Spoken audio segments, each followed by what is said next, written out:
اب یہ جو کلپ ہے نا، یہ جب سے ربیع الاول شروع ہوا ہے مجھے بہت سارے لوگوں نے بھیجا اور کہا کہ اس کا جواب چاہیے، اس کا مطلب کیا ہے۔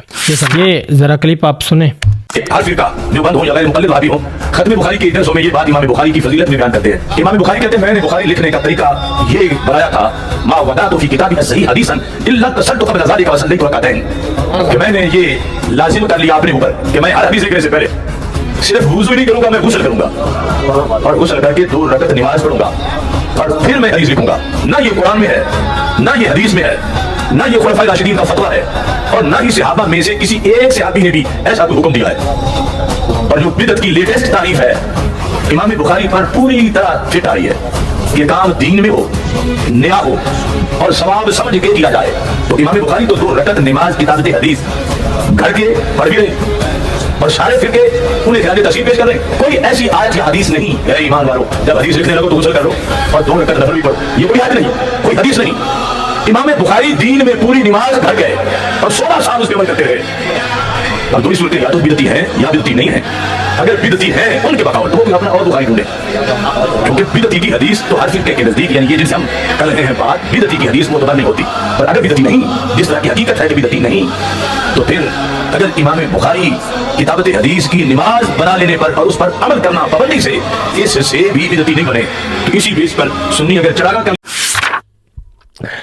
اب یہ کتنی سادہ اور آسان سی بات ہے اگر انسان سمجھنا چاہے تو۔ دیکھیں، امام بخاری نے 2 رکعت نماز نفل ہر حدیث لکھنے سے پہلے پڑھی۔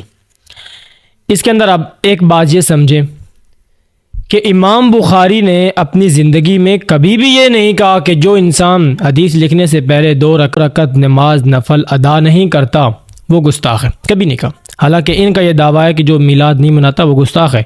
یہ کیا شعر پڑھتے ہیں کہ سوائے ابلیس کے جہاں میں سبھی تو خوشیاں منا رہے ہیں۔ ٹھیک ہو گیا۔ دوسری بات یہ ہے کہ امام بخاری نے 2 رکعت نماز نفل خود ایجاد نہیں کی، رسول اللہ سے ثابت ہے۔ تیسری بات، امام بخاری نے جو نماز پڑھنے سے پہلے وضو کیا وہ رسول اللہ سے ثابت ہے، وضو خود ایجاد نہیں کیا۔ امام بخاری نے اگر نماز پڑھنے سے پہلے غسل کیا تو غسل بھی رسول اللہ سے ثابت ہے، انہوں نے خود ایجاد نہیں کی۔ تو اس کے اندر امام بخاری نے ایک چیز بھی ایجاد نہیں کی، جبکہ آپ لوگوں نے میلاد النبی، جشن عید میلاد النبی خود ایجاد کیا اور پھر خود اس پر دلیلیں پیش کی اپنی طرف سے بنا کر۔ ابو لہب سے اور ابو جہل سے آپ لوگ دلیلیں پیش کر رہے ہیں۔ اب اس سے اگلی بات سمجھنے والی یہ ہے کہ امام بخاری نے ان ساری چیزوں میں سے ایک چیز بھی خود ایجاد نہیں کی۔ نفل خود ایجاد نہیں کیے، غسل خود ایجاد نہیں کیا، وضو خود ایجاد نہیں کیا، نہ پڑھنے والے کو کافر گستاخ کچھ بھی نہیں کہا۔ ٹھیک ہو گیا۔ اب یہ ساری چیزیں جب رسول اللہ سے ثابت ہے تو نفل نماز آپ کسی وقت بھی پڑھ سکتے ہیں، 3 وقتوں کے علاوہ آپ کسی وقت بھی نفل نماز پڑھیں۔ تو اس میں امام بخاری نے کون سی چیز نہیں ایجاد کیا بھائی؟